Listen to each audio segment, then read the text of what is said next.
বিষয়ে খুব গভীরভাবে ভাবছিলাম। আমাদের এই যে জীবন, আমাদের রিজিক, আমাদের পরিবার, আমাদের সুস্থতা, আমাদের জ্ঞান, আমাদের সমাজ বলেন, রাষ্ট্র, আমাদের অর্থনীতি, এই বিশ্ব, এই সব কিছুই একটা বিষয়কে কেন্দ্র করে টিকে আছে। শুধুমাত্র একটা বিষয়ের সাথে এই পুরো মহাবিশ্ব সম্পর্কিত। আমাদের জীবনের প্রতিটা বিষয় শুধুমাত্র এবং শুধুমাত্র আল্লাহ পাকের রহমতের উপর টিকে আছে। আল্লাহ পাকের রহমত আমাদের ব্যক্তি জীবন, পারিবারিক জীবন, আমাদের দেহ, আমাদের মন, আমাদের জ্ঞান, অর্থনীতি, ব্যবসা বাণিজ্য, আমাদের রাষ্ট্র, সব কিছুর মধ্যে শুধুমাত্র আল্লাহ পাকের রহমত দিয়ে ভর্তি। আল্লাহ পাকের রহমতের এত বিশাল সমুদ্র, যেটা উপলব্ধি করার ক্ষমতা আমাদের নাই। আমরা যদি সবাই ঠান্ডা মাথায় একটাবার খালি ভাবতে বসি, সবাই যার যার জায়গা থেকে ভাবি যে আল্লাহ পাক আমাদেরকে কি কি রহমত দিয়ে রেখেছেন, কি কি নিয়ামত দিয়ে রেখেছেন। ওয়াইন তাউদ্দু নিআমাতাল্লাহ লা তুহসুহা। তোমরা যদি আল্লাহ পাকের নিয়ামত গণনা করা শুরু করো, কোশ্চিনকালেও গুণে শেষ করতে পারবে না। আল্লাহ পাক সূরাতুজ জুমারের মধ্যে বলেছেন, কুল ইয়া ইবাদিয়াল্লাযীনা আসরাফু আলা আনফুসিহিম। হে নবী, আপনি বলে দিন, আমার বান্দাদেরকে বলে দিন যে হে আমার বান্দারা, তোমরা যারা তোমাদের নফসের উপরে জুলুম করেছো, সুদীর্ঘকাল নামাজের খবর ছিল না, যাকাত দিইনি, হজ ফরজ হয়েছিল করি নাই, সওম রাখিনি, আল্লাহর দিন এগিয়ে নেওয়ার কোনো চেষ্টাই করি নাই, সুদীর্ঘকাল হারাম খেয়েছে, ঘুষ খেয়েছে, জেনা করেছে, বাদ্যযন্ত্র বাজিয়েছে, অশ্লীলতা এর মধ্যে ডুবেছিলেন, মাদকদ্রব্য সেবন করেছেন, সুদীর্ঘকাল তোমরা যারা নিজেদের নফসের উপর জুলুম করেছো, লা তাকনাতু মির রাহমাতিল্লাহ, তোমরা আল্লাহ পাকের রহমত থেকে নিরাশ হয়ে যাও। তোমরা আল্লাহ পাকের রহমত থেকে নিরাশ হয়ে যাও না। ইন্নাল্লাহা ইয়াগফিরুয যুনুবা জামিআ, আল্লাহ পাক চাইলে সমস্ত গুনাহ মাফ করতে পারেন। ইন্নাহু হুয়াল গফুরুর রহিম, তিনি হচ্ছেন পরম করুণাময়, অসীম দয়ালু। আমি আলোচনার সামনে নিয়ে যাওয়ার আগে আরেকটা বিষয় বলে রাখতে চাই। এই আলোচনাকে একপাক্ষিকভাবে, একপেশেভাবে বুঝে নেওয়ার কোনো সুযোগ নেই। আল্লাহ পাক যেমন পরম করুণাময়, অসীম দয়ালু, ঠিক একইভাবে আল্লাহ রাব্বুল আলামিন শাদীদুল ইকাব, কঠিন শাস্তিদাতাও বটে। এই দুটো বিষয় মাথায় রেখেই আল্লাহর রহমতের আশাও করতে হবে এবং আল্লাহ পাকের গজবের ভয়ও করতে হবে। এর মাঝখানেই হচ্ছে ঈমান। এই জায়গা থেকে আলোচনা বুঝতে হবে। আল্লাহ পাক তৌফিক এনায়েত করুন, আমিন। আমাদেরকে আল্লাহ রাব্বুল আলামিন তার রহমত থেকে নিরাশ হতে বারণ করছেন। যে যত পাপ করেছে জীবনে, যদি একটা বার কেউ যদি আল্লাহ পাককে মন থেকে ডাকে, চোখ দিয়ে ঝরঝর করে পানি পড়ে, আল্লাহ পাককে বলে, সেজদায় গিয়ে পড়ে আল্লাহকে বলে রব্বিক ফিরলি, আল্লাহ আমাকে মাফ করুন, তার মনের মধ্যে যদি সততা থাকে, মন থেকে যদি সেই কথাটা বলে থাকে, আল্লাহ পাক শুধু তাকে ক্ষমাই করবেন না, তার সমস্ত গুনাহগুলোকে আল্লাহ নেকি দিয়ে পরিবর্তন করবেন। একটা হাদিস পড়ছিলাম, নবী করিম সাল্লাল্লাহু আলাইহি ওয়াসাল্লাম তিনি বলছেন যে লাম্মা কাদাল্লাহুল খালক, যখন আল্লাহ রাব্বুল আলামিন এই মহাবিশ্ব সৃষ্টি করেন, তখন আল্লাহ রাব্বুল আলামিন কাতাবা কিতাবান, একটা কিতাব লিখেছেন। একটা কিতাব আছে আল্লাহর কাছে, কাতাবা কিতাবান ফাহুয়া ইনদাহু ফাওকাল আরশ, যে কিতাবটা আল্লাহর নিজের কাছে আছে, আরশের উপরে।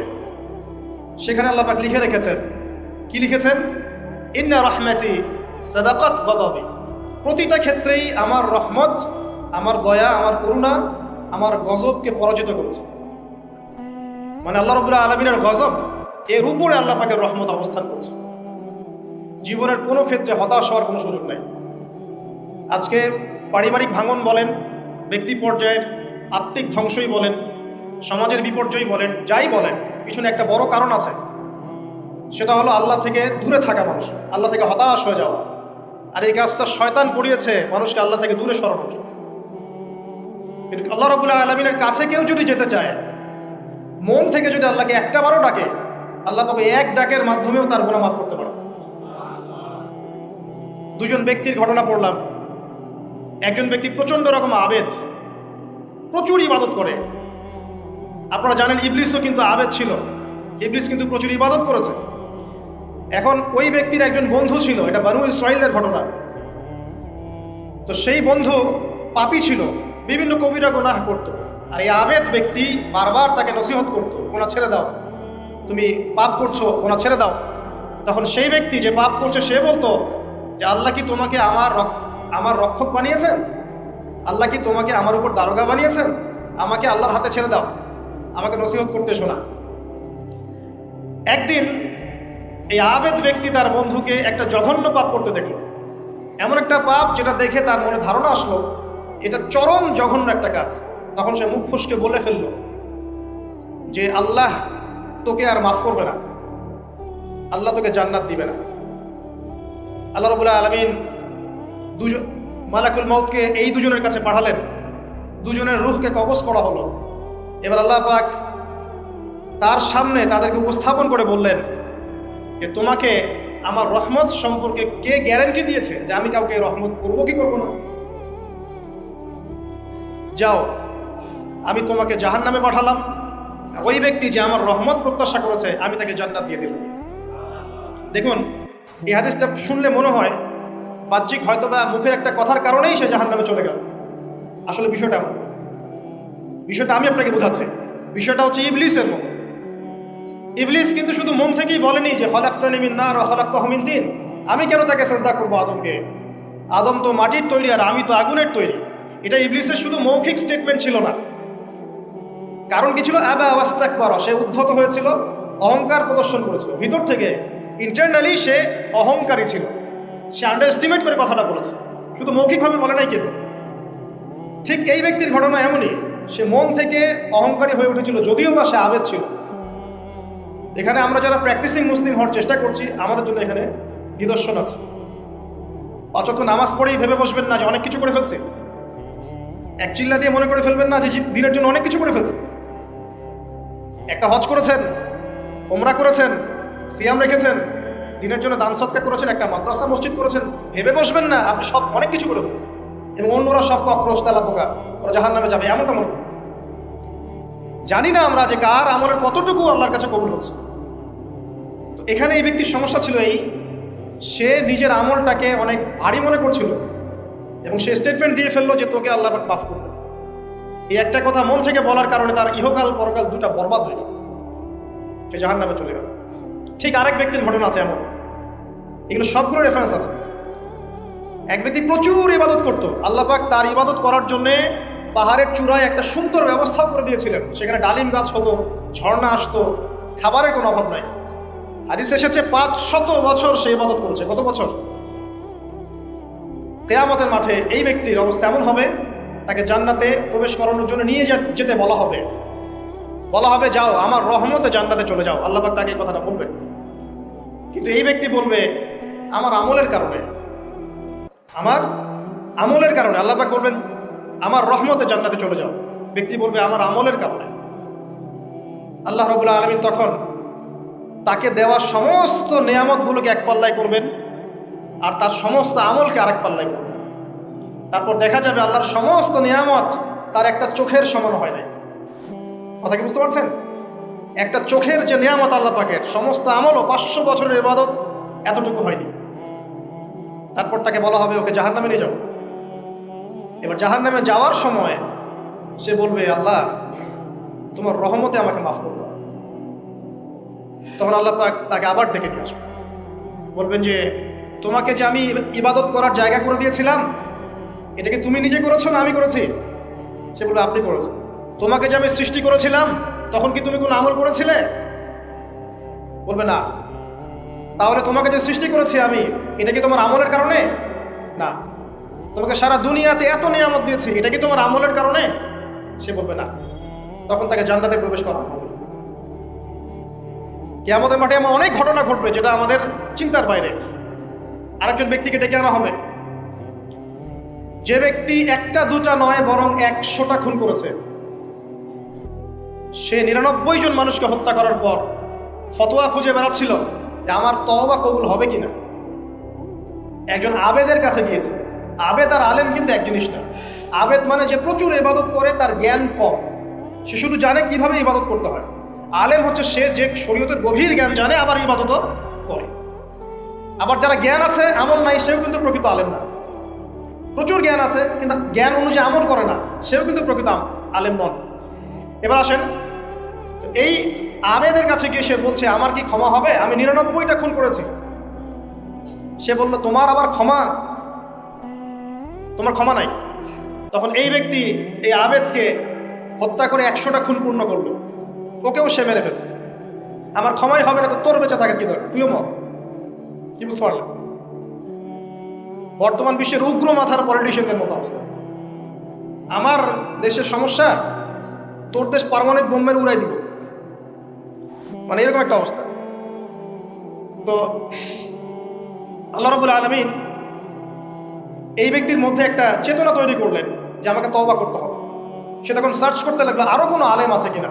এরপর অনেক দূরে একজন আলেমের সন্ধান পাওয়া গেল। সে সেখানে গেল, তাকে গিয়ে বললো আমার কি ক্ষমা হবে? সে আলেম তাকে বললো হ্যাঁ তোমারও ক্ষমা হতে পারে, যাও তুমি ইস্তেগফার করো এবং এই এলাকা থেকে অন্য এলাকায় চলে যাও। মানে যে এলাকায় তুমি অনেক দিন ছিলে, যেখানে তুমি অনেক পাপ কাজ করেছো, এখানে থাকার দরকার নাই, তওবা করে তুমি অন্য কোথাও চলে যাও, নতুন একটা জীবন শুরু করো। এখানে থাকলে হবে কি, তোমার স্মৃতিগুলো তোমাকে তাড়িয়ে বেড়াবে এবং মানুষ তোমাকে খারাপ নজরে দেখতেই থাকবে, তুমি তখন কষ্ট পাবে। এই জন্য তুমি চলে যাও। তো চলে যেতে যেতে সে রাস্তায় ইন্তেকাল করে। এবার তার রূহ নিবে কে? এই জন্য দুদল ফেরেশতা আসছেন, জান্নাতি এবং জাহান্নামী। তাদের মধ্যে বাক বিতরটা হচ্ছে কে রূহ নিয়ে যাবে। জাহান্নামের ফেরেশতারা বলছেন সে এতগুলো খুন করেছে, তার রূহটা আমরা নিব। আর জান্নাতি ফেরেশতারা বলছেন না, সে তওবা করতে এসেছিল, অতএব সে আল্লাহর অভিমুখী হয়েছে, তার রূহটা আমরা নিব। আল্লাহ পাক এখানে একটা কৌশল করলেন। আল্লাহ পাক ফেরেশতাদেরকে বললেন তোমরা রাস্তাটাকে পরিমাপ করে দেখো, যেদিকে যাচ্ছিল তার পরিমাপ বেশি নাকি যেখান থেকে এসেছে ওর পরিমাণ বেশি। আল্লাহ পাক জমিনকে আদেশ করলেন হে জমিন তুমি প্রশস্ত হয়ে যাও।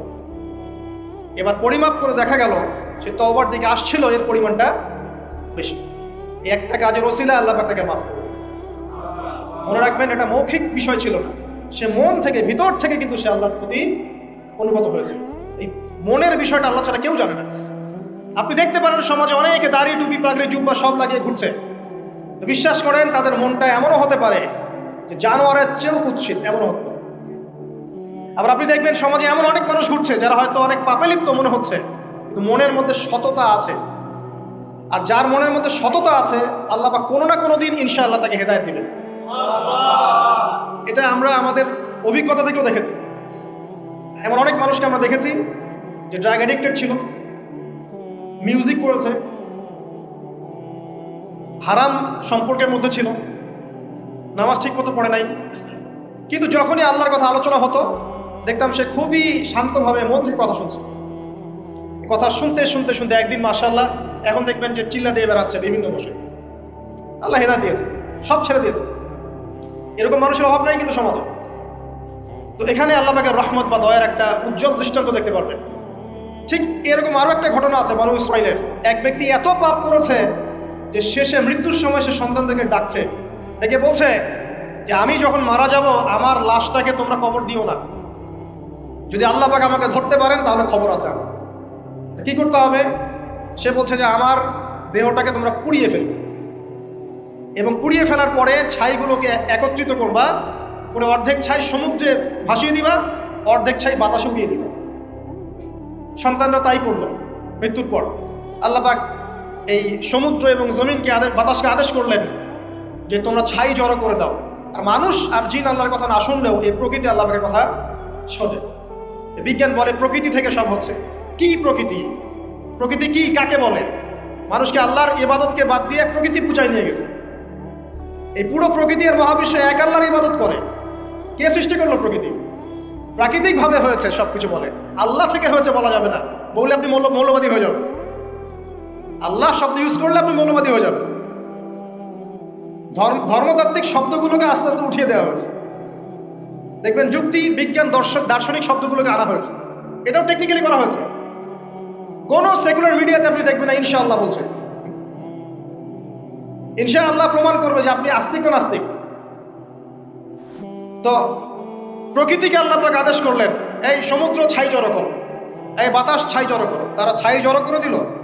এই ব্যক্তিকে বলা হচ্ছে তুমি জীবিত করে আল্লাহ পাক বলছেন তুমি যে এই কাজটা করেছিলে, লিমা ফাআলতা হাদা, তুমি এই কাজটা কেন করেছো? তখন এই ব্যক্তি উত্তর দিচ্ছে, মিন খাশিয়াতিকা ইয়া রাব্বি ওয়া আনতা আ'লাম। হে আল্লাহ, আমি আমার বুঝে যা এসেছে আপনার ভয়েই আমি এই কাজটা করেছি, আর আপনি খুব ভালো করেই জানেন যে আমি আপনার ভয়ে করেছি নাকি অন্য কোনো কারণে করেছি, মানে আপনি আমার মনের কথা জানেন। আল্লাহ পাক তাকে মাফ করে দেন। আপনাদেরকে আমি সেই ব্যভিচারী মহিলার কথাও মনে করাই, যে ছিল একজন প্রস্টিটিউট মহিলা, পতিতা, যেটা আমরা বলি সমাজের ভাষায়, যদিও এখন নতুন শব্দ এসেছে সেক্স ওয়ার্কার বা যৌনকর্মী, এবং এগুলোকে আমরা এখন প্রমোট করছি, আমরা এখন অশ্লীলতাকে প্রমোট করছি। এই কথা বলতে আমাদের বুক কাঁপা উচিত নয় যে আমরা এখন অশ্লীলতাকে প্রমোট করছি। আমরা এখন কাপড় খোলার সংস্কৃতির দিকে যাচ্ছি, যে কাপড় খুলে দিয়েছিল ইবলিস। ইবলিস আমাদের বাবা মার কাপড় জান্নাতে খুলে দিয়েছিল, এটা কি জানেন?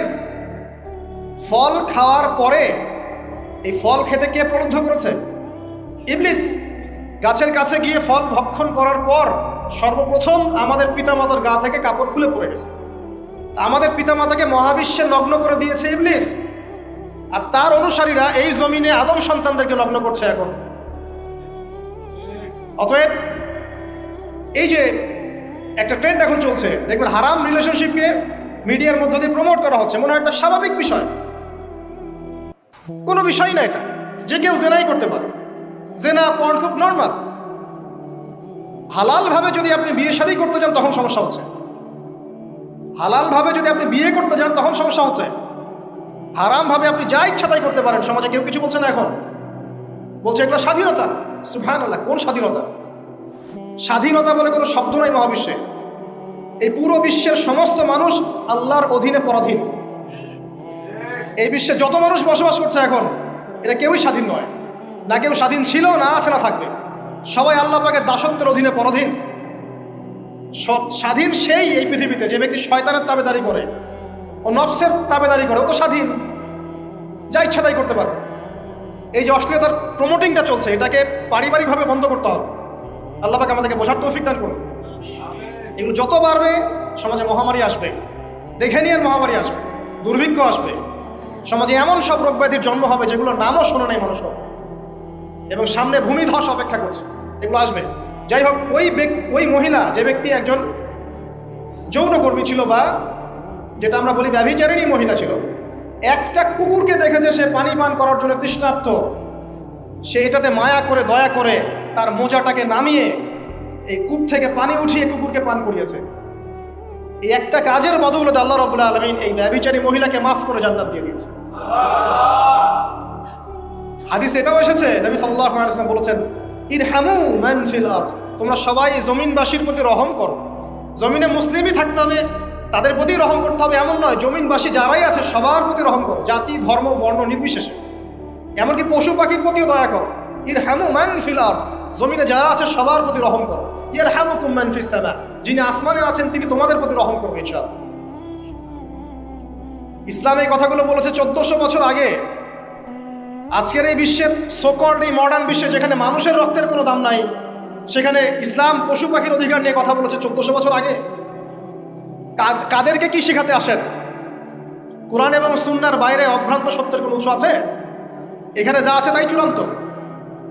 মানতে চাইলে মানেন, না মানতে চাইলে জাহান্নামে যান, কেউ তো বাধ্য করছে না। লাকুম দীনুকুম ওয়ালিয়া দীন। আল্লাহ পাকের রহমত দেখেন। আরেকটা ঘটনা আছে এমন, একটা বিড়ালকে বেঁধে রেখেছিল এক মহিলা, খাবার দেয় নাই, কষ্ট দিয়েছে। একটা বিড়ালকে খাবার না দিয়ে কষ্ট দেওয়ার কারণে এই মহিলাকে আল্লাহ পাক জাহান্নামে পাঠিয়েছে। এরকম কত ঘটনা আছে, এই ঘটনাগুলো হাদিসের পাতায় বর্ণিত আছে। কোরআনে কি বলছে দেখুন।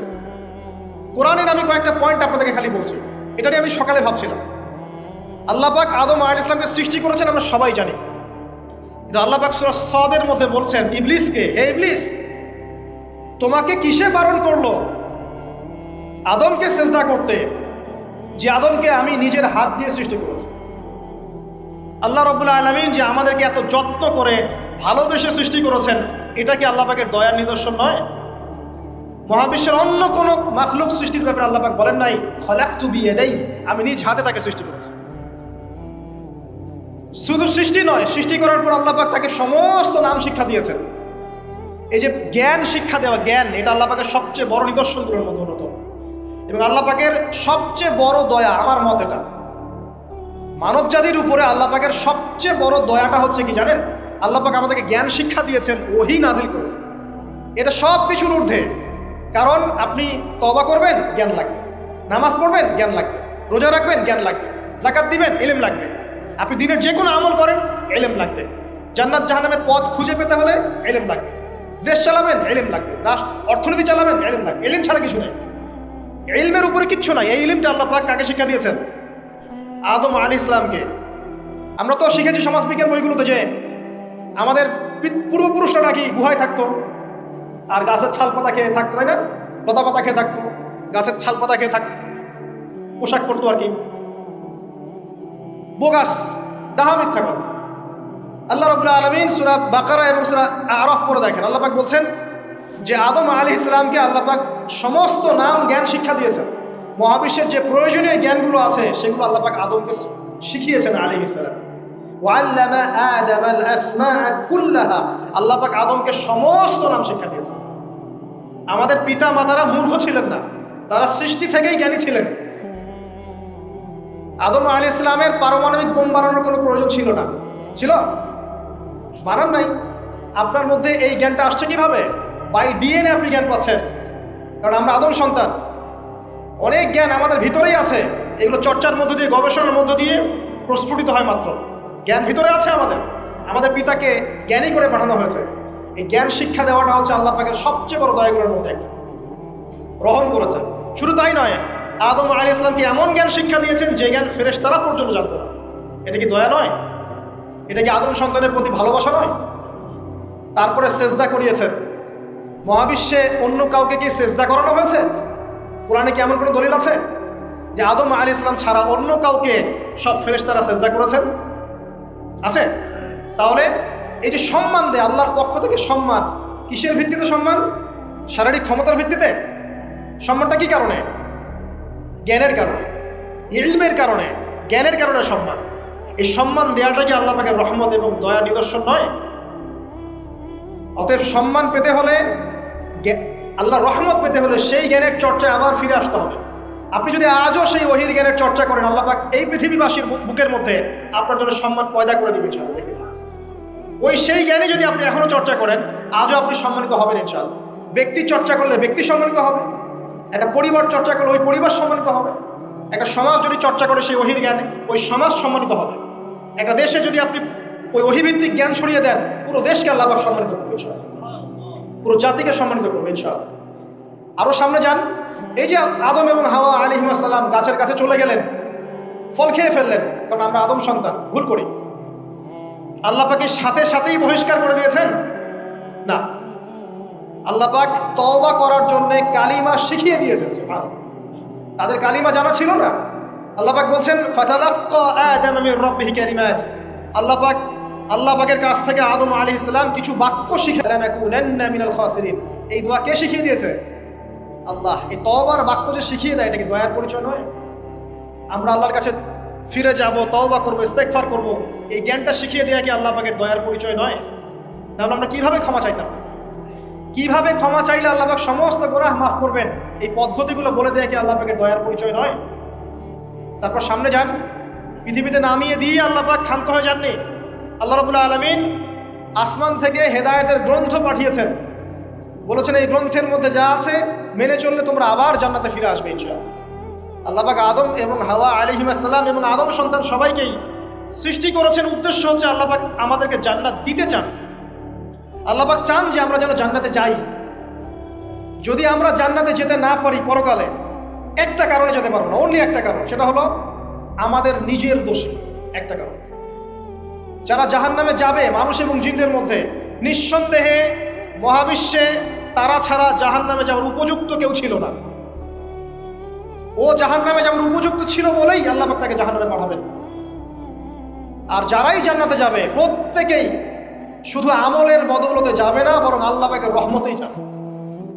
কেউই তার আমল দিয়ে জান্নাতে যেতে পারবে না। নবী সাল্লাল্লাহু আলাইহি ওয়াসাল্লাম এমন ভাষ্য বলছেন, ইল্লা আনা, আমিও না, ইল্লা বিরহমাতিল্লাহ, আমিও নয়, তবে আল্লাহ পাকের দয়া আমাকে ঘিরে ধরবে। আল্লাহ পাকের রহমত যাদের উপরে বর্ষিত হবে তারাই জান্নাতে যাবে ইনশাআল্লাহ। আমল দিয়ে যেতে পারবে। যত আমলই করি বলা যাবে না এই আমলের বদৌলতে জান্নাতে যেতে পারবো। আল্লাহ পাক দয়া না করলে হবে না। আল্লাহ পাক চান যে আদম সন্তান যেন জান্নাতেই যায়। এই কারণেই সৃষ্টি করা, এই কারণেই আপনার ওহীভিত্তিক গ্রন্থগুলো পাঠানো, এই কারণে নবী রাসূল পাঠানো, আলেম ওলামা সৃষ্টি করা, মানুষকে সতর্ক করা, হায়াত দেয়া, বারংবার জীবনে চলতে ফিরতে আপনাকে অ্যালার্ম করা হয় আল্লাহর পথে ফিরে আসেন, আল্লাহর পথে ফিরে আসেন। অ্যালার্ম করা হয় না? বিপদ দিয়ে আপনাকে অ্যালার্ম করা হয় আল্লাহর পক্ষ থেকে। আপনি চলতে পথে হোঁচট খান, আল্লাহ আপনাকে অ্যালার্ম দেন, ফিরে আসো। চলছেন বিপথে, আল্লাহ পাকে অ্যালার্ম দেন, ফিরে আসো। আল্লাহ পাকের পক্ষ থেকে কিন্তু এগুলো আসে। অদ্ভুত একটা হাদিস বললাম, অদ্ভুত বলতে বলছি অ্যামেজিং হাদিস, যে একজন সাহাবী বলছেন, সালমান রাদিয়াল্লাহু আনহু, তিনি বলছেন যে যখন মুমিনের উপর বিপদ আপদ বালা মুসিবত আসে, তখন মুমিনের এই বিপদ আপদ বালা মুসিবত রোগ শোকের বদৌলতে আল্লাহ পাক তার গুনাহগুলোকে মাফ করবেন এবং তার মর্যাদাকে বাড়িয়ে দেন এবং সে আল্লাহর দিকে ফিরে আসার অনুশোচনা করার সুযোগ পায়। আর যখন কাফের মুশরিক বা ফাসিক মানুষকে এইসব রোগ ব্যাধি বিপদ আপদ বালা মুসিবত ঘিরে ধরে, তার দৃষ্টান্ত ওই ব্যক্তির ন্যায় যে ব্যক্তিকে, তার দৃষ্টান্ত সেই উটের ন্যায়, তার দৃষ্টান্ত সেই উটের ন্যায় যে উটটাকে তার মালিক বেঁধে রেখেছে, এরপর ছেড়ে দিয়েছে। সে উটটা বুঝতেও পারলো না কেন তার মালিক তাকে বেঁধে রাখলো আর কেনই বা তাকে ছেড়ে দিল। কথাটা কি বুঝতে পারছেন? যারা আল্লাহ দ্রোহী, তাদের উপর যখন বিপদ আপদ বালা মুসিবত আসতে থাকে, তারা বুঝে না যে কি জন্য আসলো আর কেন চলে গেল। কিন্তু মুমিন ব্যক্তি যারা মুসলিম, আল্লাহর অনুগত, তাদের বিষয়টা হচ্ছে এমন, বিপদ আপদ বালা মুসিবত রোগ ব্যাধি তাদেরকে আল্লাহর দিকে ফিরিয়ে নিয়ে আসবে। দেখুন, এই যে পৃথিবীতে নামিয়ে দেয়া, এরপর আল্লাহর পক্ষ থেকে ঐশী গ্রন্থগুলো পাঠানো, নবী রাসূল পাঠানো, আলেম ওলামা পাঠানো, আপনাকে হায়াত দেয়া, আপনাকে রিজিক দেয়া, এই শ্বাস নেওয়ার ক্ষমতা দেয়া, আপনাকে জ্ঞান বুদ্ধি দেয়া, বিবেক দেয়া, 3 বেলার খাবার, পোশাক, স্ত্রী সন্তান, কি দেয়নি আমরা রব্বুল আলামিন। এই যে সমস্ত নিয়ামতগুলো দেয়া, এগুলোর একটা উদ্দেশ্য, আপনি আমি যেন এটাকে উপলব্ধি করি যেগুলো আল্লাহর পক্ষ থেকে আসছে এবং আল্লাহর দিকে আমরা অভিমুখী হই, এছাড়া কোনো উদ্দেশ্য নেই। সামনে যান, নূহ আলাইহিস সালাম, একদিন 2 দিনেই কি আল্লাহ পাক তার কওমকে ধ্বংস করে দিয়েছেন? 950টা বছর আল্লাহ রাব্বুল আলামিন সময় দিয়েছেন কওমকে, আল্লাহর দিকে ফিরে আসো, আল্লাহর দিকে ফিরে আসো। নবী দাওয়াত দিয়েছেন প্রায় 950 বছর। যখন তারা ফিরে আসে নাই, তারপরে আল্লাহ রাব্বুল আলামিন গজব দিয়ে ধ্বংস করেছেন। কারণ আমি বলেছি একটা কথা, আল্লাহ পাক শুধু রহমানুর রহিমই নন, বরং তিনি কিন্তু কঠোর শাস্তিদাতা, শাদীদুল ইকাবও বটে। সামনে আরো যান, ইব্রাহিম আলাইহিস সালাম, একা একটা মানুষ নমরুদের সাথে ফাইট করছেন, আগুনে ফেলেই দিল, সে আগুনকে আল্লাহ পাক ঠান্ডা করে ফেললেন। এটা কি আল্লাহ পাকের দয়া নয়? তার সন্তান ইসমাইলের কুরবানিটা দেখেন, আল্লাহ পাক বলেছেন কুরবানি করো, তিনি ডানে বামে প্রশ্ন করেন নাই। আমরা হলে প্রশ্ন করতাম, কেন করব? শিশু সন্তান, নিষ্পাপ, এটার কোনো যুক্তি আছে কিনা, লজিক আছে কিনা? তিনি কোনো লজিক দেখতে যাননি, আল্লাহ পাক বলেছেন করেছে। আল্লাহ রাব্বুল আলামিন তার এই ঘটনাটাকে তো সম্মানিত করলেনই, কিয়ামত পর্যন্ত কিন্তু এই ঘটনা মানুষ স্মরণ করবে। দয়া দেখেন, তার সন্তানের খাবার নাই, পানিও নাই, অলৌকিকভাবে আল্লাহ রাব্বুল আলামিন জামজাম কূপ সৃষ্টি করলেন, কিয়ামত পর্যন্ত থাকবে ইনশাআল্লাহ। দয়া নাই? এই কূপটা দেখলেই তো মুসলিম হওয়া যায়, এই জামজাম কূপটা দেখলেই তো মুসলিম হয়ে যাওয়া উচিত মানুষের। কোত্থেকে আসলো এই কূপ? এই পানির এত বৈশিষ্ট্য কেন? কখনো শেষ হচ্ছে না কেন? এটা নিয়ে ভাবলেই তো মুসলিম হওয়া যায়। হবে না, কারণ কি? আবা ওয়াস্তাকবার, উদ্ধত হয়েছে, অহংকার প্রদর্শন করছে। অহংকার মানে এই নয় যে আপনি সুন্দর জামা পরছেন, আপনি সুন্দর কাপড় পরছেন, আপনি ভালো একটা বাড়ি করেছেন, এটা অহংকারের পরিচয় নয়। বরং অহংকারের পরিচয় হচ্ছে ফাতারুল হাক্কি ওয়া গামতুন নাস, সত্য জিনিস যেটা স্পষ্ট এটাকে অস্বীকার করা আর অন্য মানুষকে ছোট করা, তুচ্ছ তাচ্ছিল্য করা, এই হলো অহংকারের পরিচয়। ইউনুস নবীর কথা মনে আছে আপনাদের? ওই যে মাছের পেটের মধ্যে 3 দিন 3 রাত ঘুরছে আর ঘুরছে, একজন নবী হয়ে তাকে এই অবস্থা ফেস করতে হচ্ছে। এক পর্যায়ে তিনি বুঝতে পারছেন যে আমার কিছু একটা তো ভুল হয়েছে। আল্লাহর কাছে হাত তুলে দোয়া করলেন, লা ইলাহা ইল্লা আনতা সুবহানাকা ইন্নী কুনতু মিনাজ জালিমিন। দোয়ার পড়ার সাথে সাথে আল্লাহ পাক বললেন, যাও মাছ তুমি রেখে চলে আসো। এটা কি দয়ার নিদর্শন নয়? শুধু তাই নয়, তাকে যখন দ্বীপে নামিয়ে দেওয়া হয়, তিনি অসুস্থ ছিলেন। আল্লাহ পাক সূরা সফফাতের মধ্যে বলেছেন যে আমি তার পাশে লাউ গাছ উৎপন্ন করলাম। কোন গাছ? খেতে পারেন, এর শাক এবং এই যে ফল, এটার মধ্যে নিঃসন্দেহে এমন এমন কিছু উপাদান আছে যেটা হয়তো আমরা জানিও না, আবিষ্কার করা হয়নি। তিনি সুস্থ হয়ে গেলেন আলহামদুলিল্লাহ। কোথায় যাবেন? যে কোনো জায়গায় যান।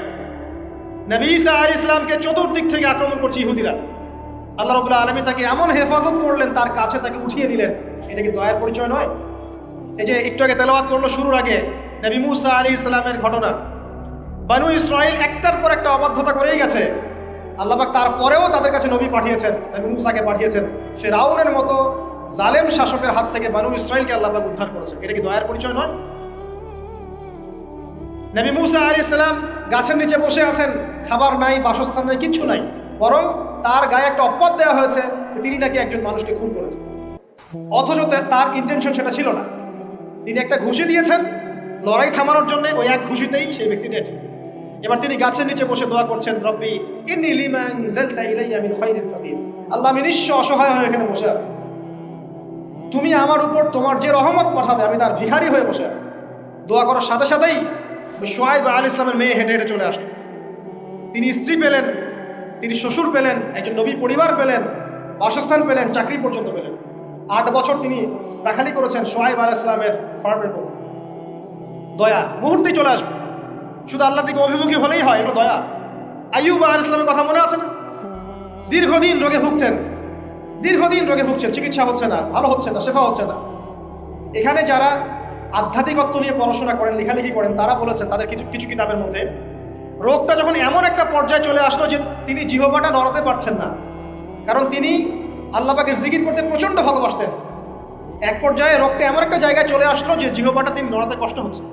তখন গিয়ে তিনি বলছেন, রব্বি আন্নী মাসসানিয়া দুররু ওয়া আনতা আরহামুর রাহিমিন। হে আল্লাহ, আমাকে কষ্ট স্পর্শ করেছে, আর তুমি তো ক্ষমাকারী, রহমকারীদের মধ্যে সর্বশ্রেষ্ঠ রহমকারী। আমি জিকির করতে পর্যন্ত পারছি না, আল্লাহ আমার রোগটা শেফা দিয়ে দাও। বলার সাথে সাথে আল্লাহ রাব্বুল আলামিন প্রস্রবণ ঝর্ণা তৈরি করলেন, এখানে গোসল করো, শেফা হয়ে গেল। এগুলো কি রহমতের পরিচয় নয়?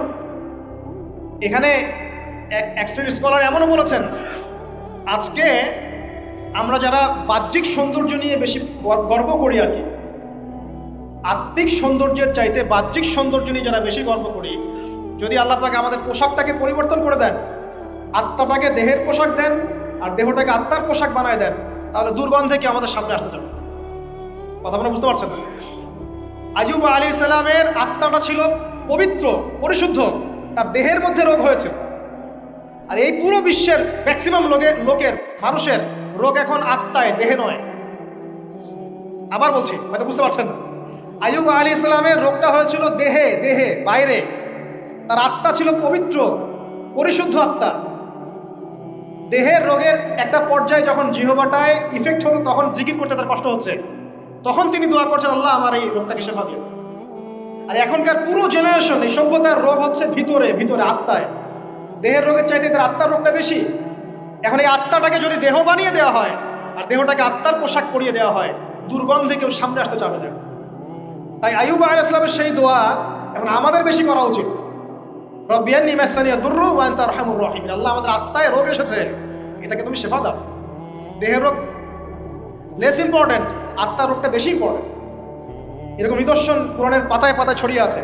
আসহাবুল কাহফ, পুরো সমাজ ওদেরকে মেনে নিচ্ছে না, গুহায় চলে গেলেন, ঘুম পাড়িয়ে দিলেন আল্লাহ পাক। 309 বছর। কত বছর? 309 বছর একটা দোয়ার বদৌলতে। তারা বলেছিল, রব্বানা আতিনা মিন লাদুনকা রাহমা ওয়া হাইয়্যি লানা মিন আমরিনা রাশাদা। আল্লাহ পাক শুধু ঘুম পাড়িয়ে রাখলেন না, তাদের মধ্য দিয়ে আল্লাহ পাক পুরো একটা সভ্যতাকে হেদায়েত করে দিলেন। যে সভ্যতা বিশ্বাস করতো না যে পরকাল বলে কিছু আছে, দাকিয়ানুস বাদশার সেই জুলুম থেকে আল্লাহ পাক এই 10 জন বা 9 জন যুবককে বাঁচালেন, ওদেরকে কিয়ামত পর্যন্ত কোরআনের পাতায় স্থান দিলেন, নিদর্শন বানালেন, এবং তাদের মধ্য দিয়ে একটা পুরো সভ্যতাকে হেদায়েত দিলেন। যেখানে যাবেন এই নিদর্শন। আর কার কথা বলবো? যুলকারনাইন, মনে আছে? কোন সূরা আছে যুলকারনাইনের কথা? সূরা কাহফ। আল্লাহ পাক তাকে এমন রহমত করেছিলেন যে মাশরিক মাগরিব মানে পূর্ব পশ্চিম পর্যন্ত তাকে রাজত্ব দিয়ে দিয়েছে।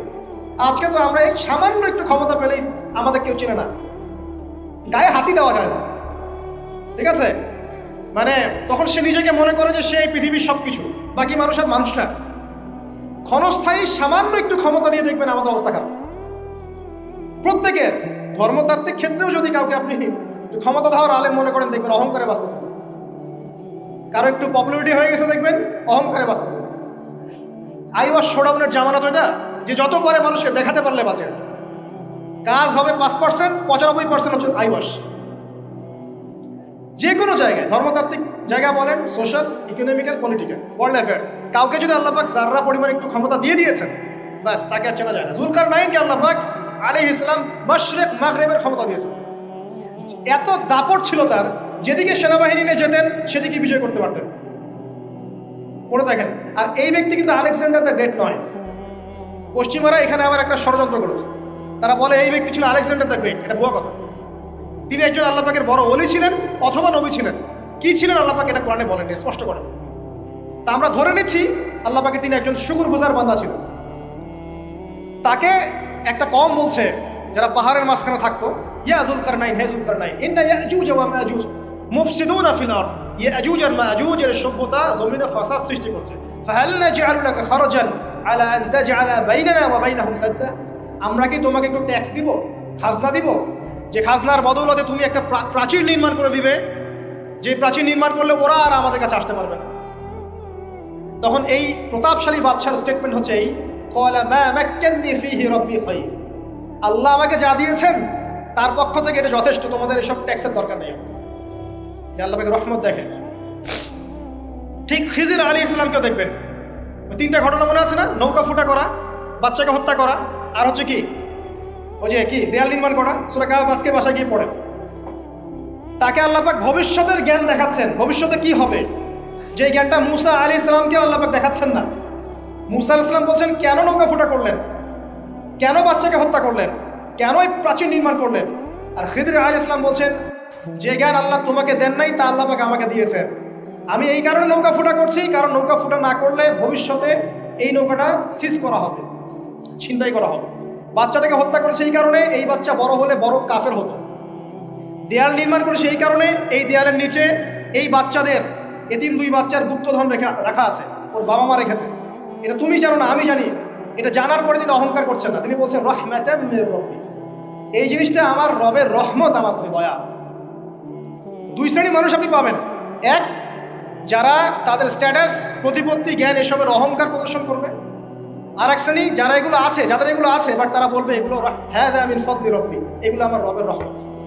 এখানে সফল দ্বিতীয় শ্রেণীর মানুষ, প্রথম শ্রেণী নয়।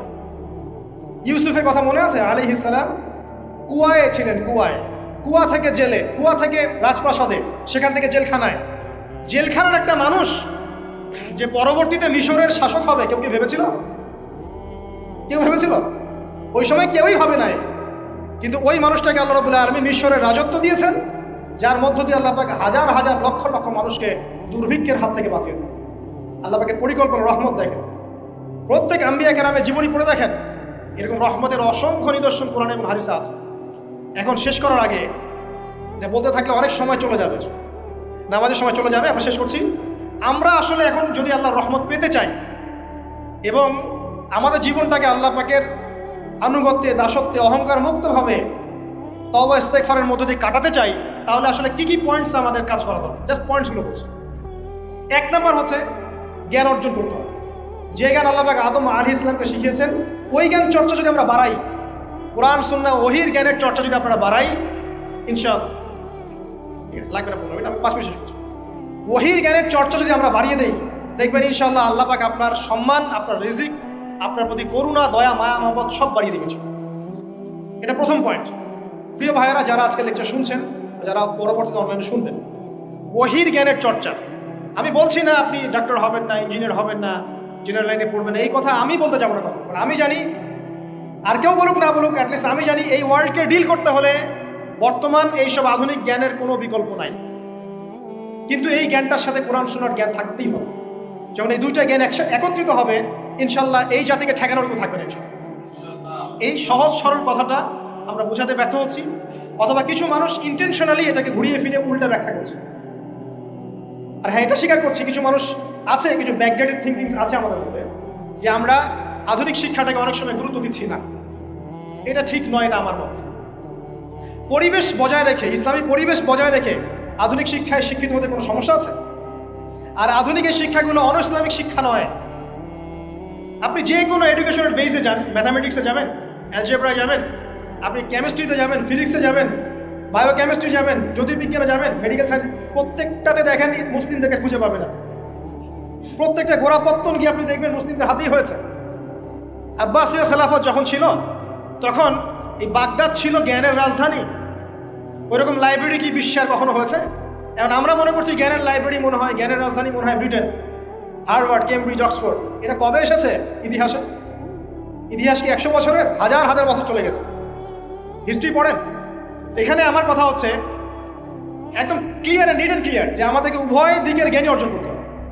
বোধ কোরআন সুন্নাহ এবং আধুনিক জ্ঞান, এই দুটো জ্ঞান যখন আপনি একত্রিত করবেন, ইনশাআল্লাহ দেখবেন আল্লাহ চাইতো কোরআন এবং সুন্নাহকে হাতে নিয়ে এই বিশ্বের চ্যালেঞ্জগুলোকে ফেস করা যাবে ইনশাআল্লাহ।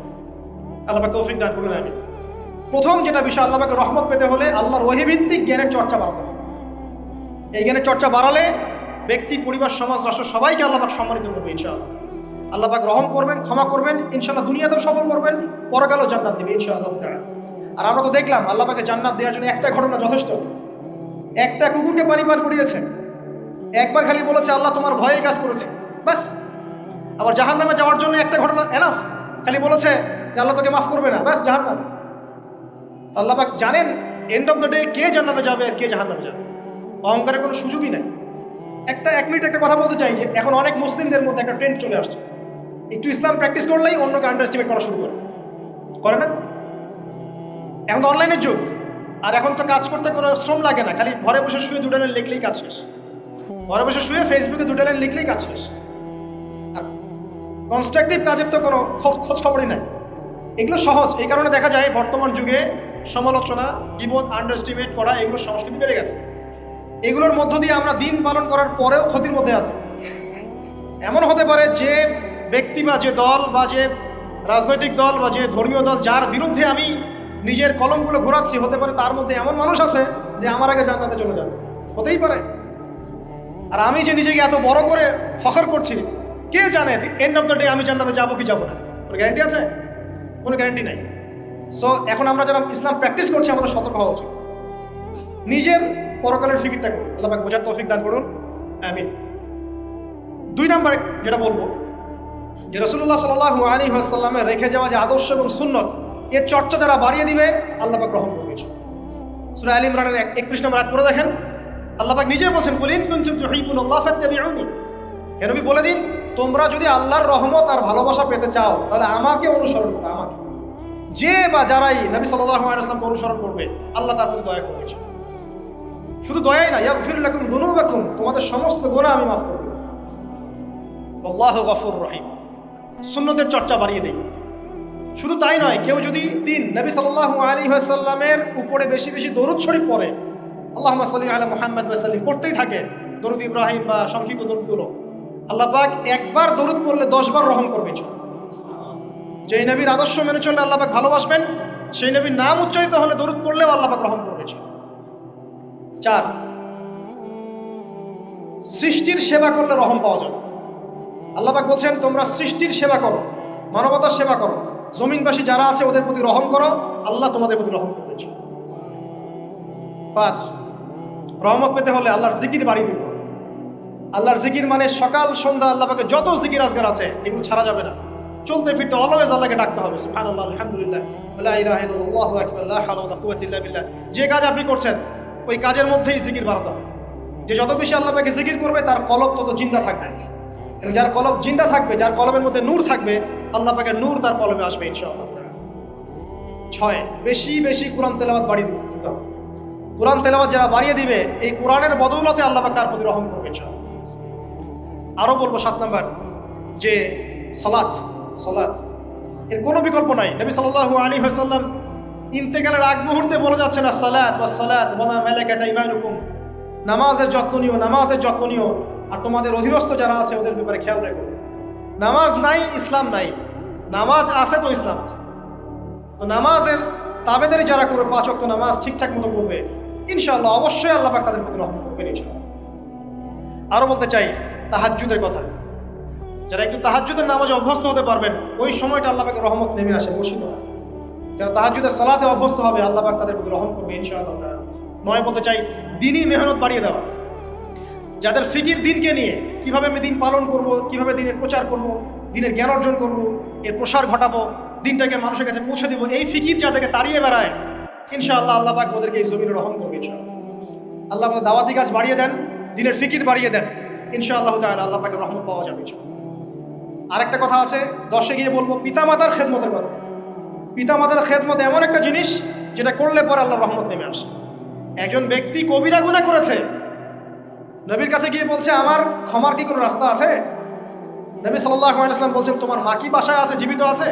হ্যাঁ জীবিত আছে, বাসায় যাও, তুমি মায়ের খেদমত করো, তোমার সমস্ত গুনাহ মাফ হয়ে যাবে। আপনার ওয়াইস কারণীর নাম শুনেছেন না? শুনেছেন না?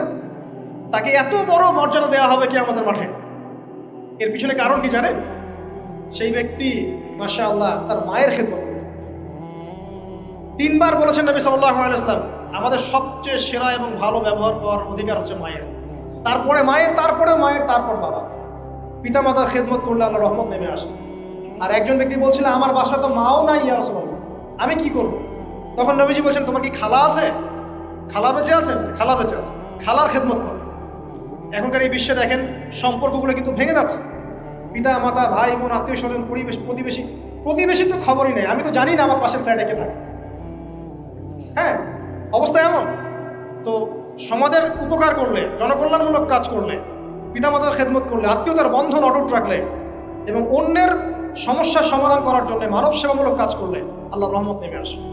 আজকে আমি 10টা বলেছি, এছাড়া আরও অনেক কাজ আছে যেগুলো নিয়মিত করতে থাকলে আল্লাহ রাব্বুল আলামিনের রহমত নেমে আসে। মোটা দাগে জ্ঞান অর্জন, মোটা দাগে নবী সাল্লাল্লাহু আলাইহি ওয়াসাল্লামের সুন্নাহ অনুসরণ, আল্লাহর ওহীর জ্ঞানের প্রচার ঘটানো, দিনকে নিয়ে ভাবা, দিনের ফিকির করা, কোরআন তেলাওয়াত বাড়ানো, জিকির বাড়ানো, বেশি বেশি ইস্তেগফার করা, তওবা করা, বেশি বেশি ইস্তেগফার করা, আল্লাহর কাছে দোয়া করা, নামাজ তাহাজ্জুদ বাড়িয়ে দেয়া, আত্মীয়তার সম্পর্কগুলো বজায় রাখা, ঠিক আছে, আল্লাহ পাকের জমিনে দিনের প্রসারের চেষ্টা করা, এবং সর্বোপরি ঈমান, ইসলাম এবং তাকওয়া বজায় রেখে যারা চলবে ইনশাআল্লাহ আল্লাহ পাক এই দুনিয়াতেও তাদের প্রতি রহম করবেন ইনশাআল্লাহ, পরকালেও তাদের প্রতি রহম করবেন ইনশাআল্লাহ আযজা ওয়া জাল্লা। সর্বশেষ একটা হাদিস বলে শেষ করছি। রাসূলুল্লাহ সাল্লাল্লাহু আলাইহি ওয়াসাল্লাম বলেছেন আল্লাহ রাব্বুল আলামিন যখন এই পুরো মহাবিশ্ব সৃষ্টি করেছেন তার রহমতটাকে তিনি 100 ভাগে ভাগ করেছেন। কত ভাগে? 100 ভাগে। তার অনলি একটা ভাগ, মাত্র একটা ভাগ আল্লাহ রাব্বুল আলামিন পুরো মহাবিশ্ব ছড়িয়ে দিয়েছেন, এক ভাগ। আর আপনাদেরকে আমি অন্য একটা লেকচারে বলেছিলাম সমুদ্রের ধারে যখন আপনি হাঁটবেন বা নদীর তীরে যখন আপনি হাঁটবেন, ওখানে একটা বালুর যে পরিমাণ অবস্থান, এই পুরো মহাবিশ্বে কিন্তু পৃথিবীর অবস্থান তার চেয়েও কম। যারা সায়েন্স পড়েছেন তারা জানে পুরো মহাবিশ্বে পৃথিবীর অস্তিত্ব এর চাইতেও কম, একটা বালুর করার চেয়েও কম।